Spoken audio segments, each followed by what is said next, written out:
Hello, and we are live. Happy Wednesday. We are live today in the Long Island 40 plus divorced, separated, and widowed group, owned by one of our purse strings approved professionals, Vicki Boweiler. So always thank you for having us here today. My name is Maggie Nielsen, and I'm a partner at Purse Strings, where we provide free financial education for women and for hired network of professionals who really know how to reach, engage, and earn the female dollar. And so today we have two of our purse strings approved professionals in. We have Rhonda Sherwin and Carol O'Rourke. O'Rourke. I was like, I know I'm going to mess it up. So we're so happy to have both of you here today. And will you just let us know where you're tuning in from? Well, we're tuning in from New York City. Well, there we are.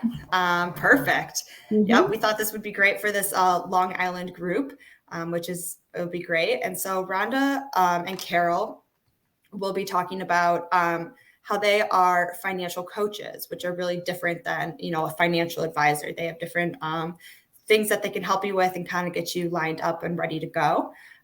So if both of you would like to give just a quick little intro to yourself, just so the community knows who you are, and then we can get started. Okay, I'll start. My name is Rhonda Sherwin, and I am a financial coach. I'm also an accredited financial counselor and also a candidate to be a certified divorce financial analyst.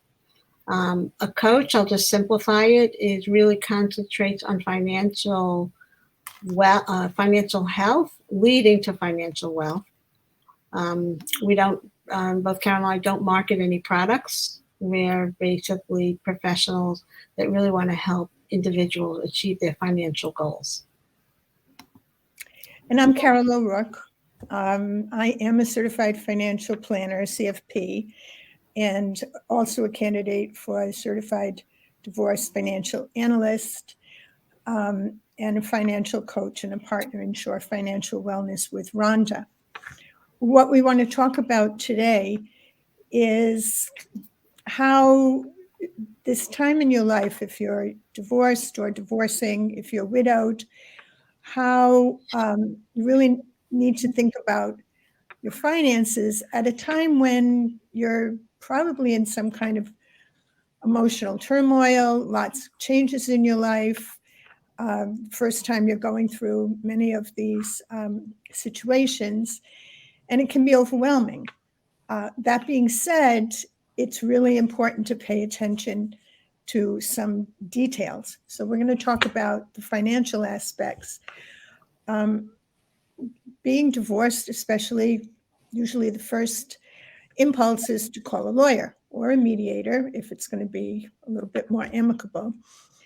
But what we want to emphasize is that either before or at the same time that you're talking to a lawyer, you probably need to take a step back and do some planning ahead of time. A financial coach can help you with this, because there are a lot of things that the lawyers don't really know, can't project, don't do the calculations, or sometimes understand the implications of the financial aspects of the divorce. So what we want to do is talk about some of those things. And the way we've structured it is we've got questions that you can ask yourself. And of course, we're going to provide some of the answers or some guidance on how to answer them, so that you can educate yourself, prepare to work with your lawyer, and also to plan ahead. So Rhonda's going to take the first couple of questions. Yeah, so just to reiterate again what Carol said, as divorce financial analysts, we help you understand the financial impact of decisions that you're going to be making during your divorce process. And the way we're structuring these questions, you may be surprised about actually is what the first few questions are going to mean, but here we go. So the first question that we ask somebody is like, where are you in the process? Are you thinking about a divorce? Are you in the middle of a divorce process? Are you, let's say, very close to the end, close to signing a settlement. So in other words, we just want to know where you're at, and so we can take an idea of how much guidance we can offer you. A financial professional can help you analyze taxes, expenses you may not have considered, your family needs. So that helps us in terms of what stage you're in. The second question is, what's most important to you? Do you have young children? Do you want to stay in your family home? What are your financial goals? Have you thought about what it would take when you are divorced to live on your own and establishing a budget to be able to support yourself? So we know that everybody has different priorities. We look at clients as individuals. And so that's why we ask that question. What's most important to you? Some people, staying in the home would be an option. Other people thinking that I want to have a lot of security with a retirement plan. So we really look at this as everybody as different, individualized, and that's why we ask to clarify and ask you to prioritize what's most important to you. And then the third question we would ask is, how would you describe your financial situation? In other words, just in general, what is your lifestyle? What do you think you'll need to go forward? What's your level of financial education? Our target is for the most part, we see a lot of women that perhaps didn't have a lot of control over their finances, or let's say have limited financial understanding. So we're there to help you understand even, and Carol's going to speak to this later, but there's a whole language of divorce. There's a lot of acronyms that you're going to hear. So we really want to walk with you and help you understand what the language of divorce is, and also about just basic, concepts about different financial terms that you perhaps may hear for the first time. The next question really gets down to nitty-gritty. What do you own? And, in most cases, a family home is the most important asset, but it's not the only asset. You've got automobiles, you've got jewelry, art, but what about financial assets, bank accounts? Is there a investment account? And do you have access to all of this? Take a look as to whether they're in joint name or in single name. In most cases, in married situations, most accounts are in joint name, but not always. So you want to see what you have. And it's not necessarily to split this all down the middle. One of the things that we want to emphasize is that equal is not always equitable. Splitting things down the middle is not always the answer. And sometimes from a legal point of view, that might be the easiest answer, but it isn't always the right answer, especially if one partner earned more than another, if one partner has more retirement benefits or other kinds of benefits. So make a list of what you own. And again, retirement accounts really come into that. Pensions, any money that you would come into in the future, even if you anticipate an inheritance, kind of put that in parentheses. But you want to,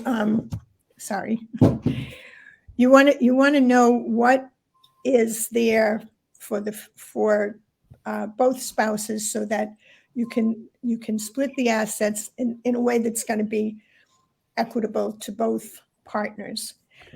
Now, the other side of this question of what do you own, and those are your assets, are your liabilities. What do you owe? Do you have outstanding credit card balances? Do you have a mortgage? You might have a home that's worth $1 million, but if you have a $600,000 mortgage on that home that's still outstanding, now you have only $400,000 in actual net worth of that home. So you have to make a list of what is owed and subtract that from what you own. And that's what your net worth is. That's what you have to work with. And again, looking at retirement benefits, whether they're your own or your spouses, your former spouses, you want to just put everything in writing. So it's all in one, literally one piece of paper or one Excel spreadsheet. So you have everything in one place where you can really look at everything. When you're talking about what you owe and we're talking about debts, this just reminds us, think about credit cards and your credit report. If you still owe on a mortgage or credit card bills, one of the decisions is who's going to pay. Are you going to split this? And if it is going to be a split, you need to be sure that your partner is paying on time, or it could affect your own credit report. So we would advise just check your credit report, maybe as a baseline to see where you are now, and go forward, open a credit card in your own name, maybe open a bank account in your own name, start to set up assets, even if it's just a name only and they're small accounts to start with, so that you start on a path that is your own.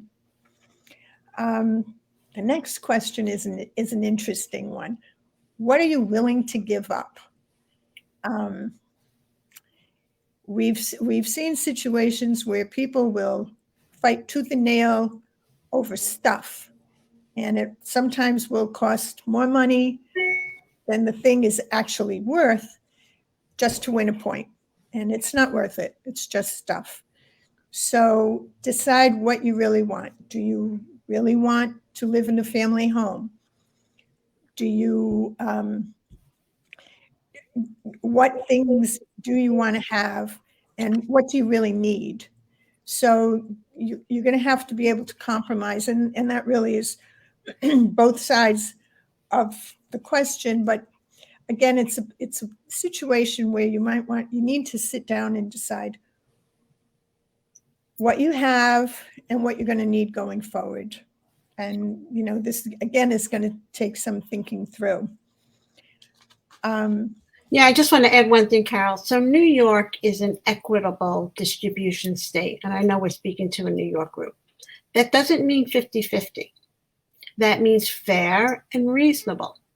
So when Carol is saying, what are you willing to give up? Keep in mind that maybe one item is much more important. Okay, so divorce, particularly in mediation, because it's less adversarial, is a highly negotiated agreement.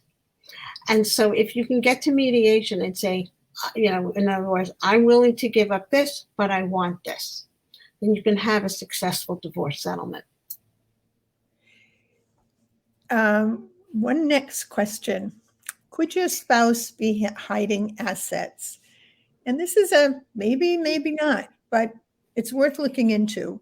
What we'd advise is get access to tax returns for at least the last 2, if not the last 3 years. Any business records, if there's a family-owned business where your spouse was a partner, but maybe you really weren't that interested, you want to know what the ownership percentages are. Take a look at bank account statements and see if everything is accounted for. This is not always easy to uncover, but it has been known that people will hide assets, particularly if it's a divorce case that is not friendly.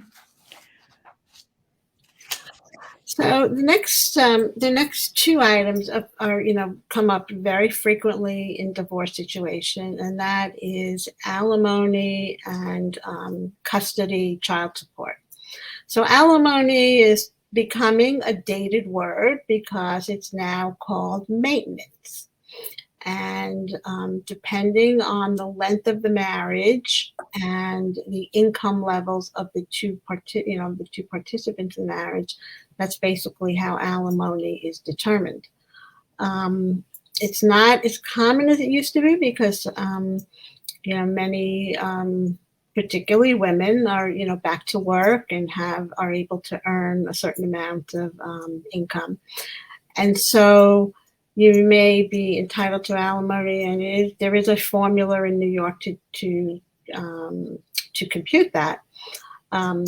But it may not be as long as one thinks, because if you are able to be employed and get back to work, then your alimony will be shorter.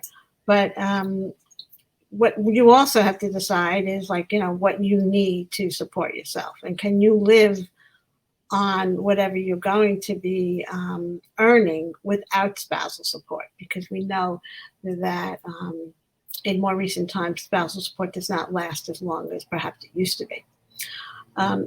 The next topic about custody and child custody and child support, again, that is also basically a formula, but all of this can be negotiated. There are several factors, even on the alimony question and child support question. Even though there's a formula, the formula doesn't result in a number that you can depend on. There are factors, we won't go into them now, but there are several factors that can influence a judge to say, well, I need more because of this. Again, with mediation, because you are negotiating this with your partner in a non-adversarial environment, it's probably easier to get to a meaningful number for child support and maintenance. Okay, you still have to go to a court to approve it, but if both of you come to an agreement, then it goes through the court because both of you agree. And this is a case where planning ahead on your own really does, or doing your homework on your own before you just trust a lawyer to do all of this, is to figure out what you're going to need in the future. With children, what do you need, not just for their upkeep and support, but tuition, extracurricular activities, any kind of travel, any kind of sports that they play, anything where you're going to need extra money. Write it all down so that you have a good, clear idea of what is needed. So when you do have to speak to the lawyer and the judge looks at this, you have kind of a good documentation of what you need and why you need it.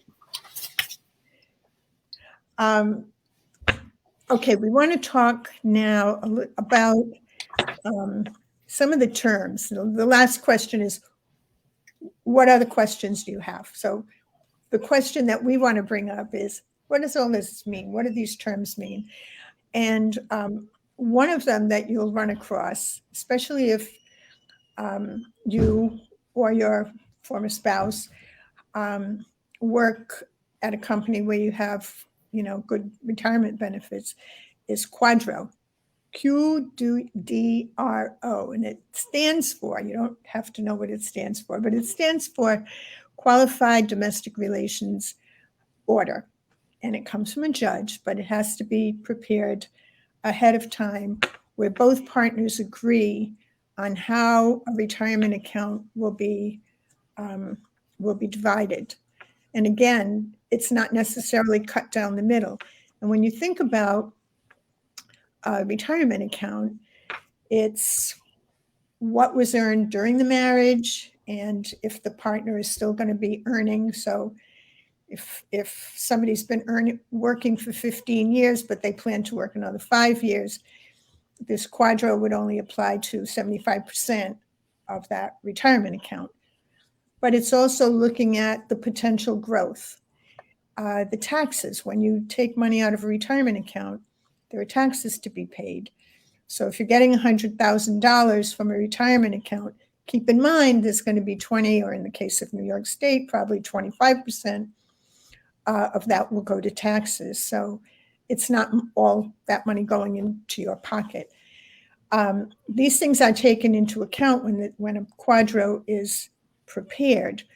but it is a way to kind of legally set up a division of retirement benefits because, again, it's a major asset in most families.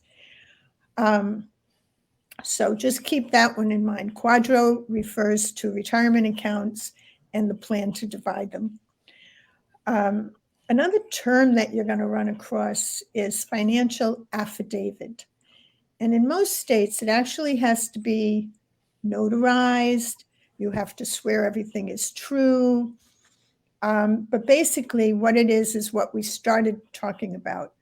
Your assets and liabilities, your income and expenses, you write down everything.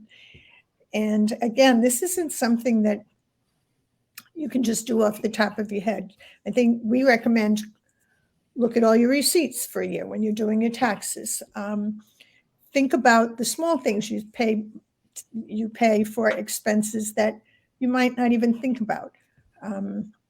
Entertainment expenses, gas for your car, cleaning bills.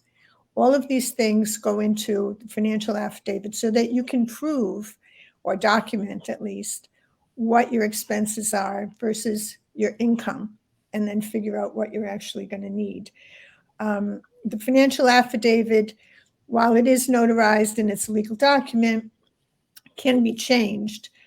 But again, this is another one of those things that you can really start doing your homework ahead of time so that when you speak to a lawyer, you have all of this information at your fingertips. One other term, and Rhonda mentioned this earlier, is marital property. And it's sometimes referred to as community property, and you've probably heard of community property states. Basically, that means everything that was earned or accumulated during the marriage. If you live in a community property state, and I think there are only 8 or so, California is one. If you've lived in that state and then you leave, the community property rules still apply. I don't get that one, but that's how it is. And community property means 50-50. Right, exactly. Which is different than equitable distribution, which is what our state is, and many others. Yeah. So knowing what you brought into a marriage and then what was earned in the marriage really helps. So if you went into the marriage with, I don't know, a paid off car or an inheritance from a grandparent, and you brought this in, that's yours. It might have earned, maybe this inheritance earned interest or capital gains because you invested it. That becomes marital property. But it's good to know the difference between the terms. So I think we're trying to really lay out what you need to know and how a financial coach can help. Rhonda's going to give you a little more detail about that. So when we started this talk, you know, we had said the importance of having like a divorce financial analyst sort of in the beginning of your process. Sometimes what happens is that, you know, the first call is to the lawyer when, you know, we're thinking about a divorce, you're in divorce. And by the time it gets to us, you know, decisions may have been made. You haven't thought of all the different angles or the different possibilities. So we're suggesting that when you're in the earliest stage, that it would be really helpful, you know, to have someone like us around, because sometimes, I mean, I've had people call even before they call their attorney. In other words, like, this is just a ballpark of what our financial situation is. I just want to have an idea of what's ahead. And I think that's a really good strategy. And so I'm just going to go through a couple of other reasons. In other words, why a certified divorce financial analyst with an attorney. We actually like to work in partnership with attorneys. That's an important concept here. I'm not trying to replace anything the attorney is saying, but we find that attorneys, you know, they have like a different focus than we do, and they may not understand all the options that we can offer in terms of like your decisions. So the other thing is, as coaches, we help with the emotional decisions, reviewing your situation from a different angle. we will explain things to you in more detail. When we're suggesting that you don't make quick decisions. We can explain some of those concepts. It's clearly less expensive than talking to an attorney. We don't have a meter going. We don't charge, in the same way. And we really want to take the time to make sure that you understand what is being asked of you. And also when you're making those decisions, that you can sort of, have a broad context of like, what am I really, stepping ahead and saying yes or no to in terms of how it's going to affect me later on. Particularly with your financial future. The decisions about divorce will affect, what happens post-divorce, and we can help you with that. Post-divorce help is important because you'll be financially independent, and there may be things that have come up that you weren't aware of or didn't expect. A lot of questions that perhaps we didn't even ask in the divorce process, and so we can help you with that too. We're not financial advisors, so we're not connected with any financial firm. We're not trying to accumulate assets. We're not trying to sell you products. We're coaches, but with a broad financial background, and our job is to enable you to make good decisions and to make sure you have the options. In other words, you don't want to feel like you're boxed in. I have to make a decision in 30 seconds and I don't have enough information. That's where our role comes in. I think too often, we sort of, do things because we've heard it from somewhere else, or someone close to you maybe told you something that you sort of heard through the grapevine. But we really like to map it out. We have a lot of tools to help you make good choices. And we want to listen, because like we started, everybody's situation is different. People's goals are different. And we really want to make this a very highly individualized process. And that's the most important takeaway, that we look at you as going through something very emotional, but very important to have someone to like stand by your side that is objective, but understands the, the emotional journey you're going through. They say that divorce is probably one of the most challenging emotional decisions that one is going through in their life. There's studies on that.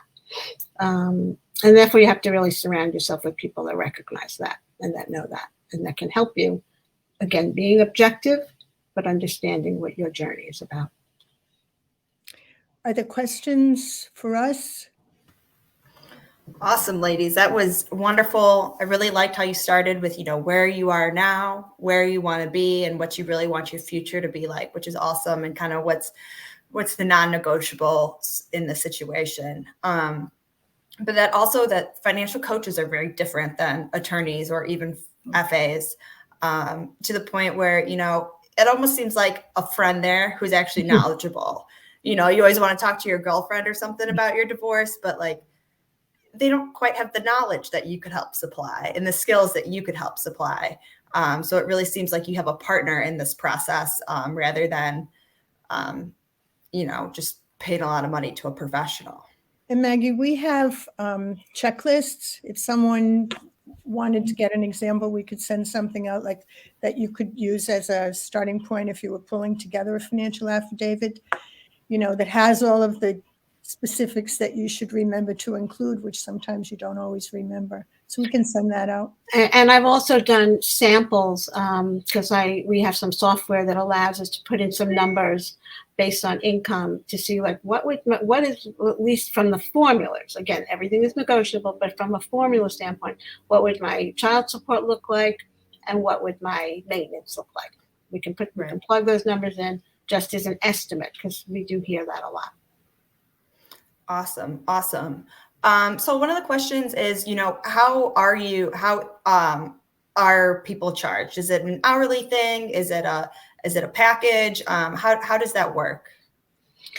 Well, I'm not a big fan of the hourly. So basically, because I know myself, I don't like talking and knowing a meter is ticking. I know I use that analogy, and I don't, it's just something that I say, if I have trouble with it, I don't want my clients to have trouble with it too. Definitely. So we basically look at like what's the expectation level from us. I mean, I have a client that says, I just want you to work on like establishing a budget so that I know what I need to live on individually. Okay, we can do that.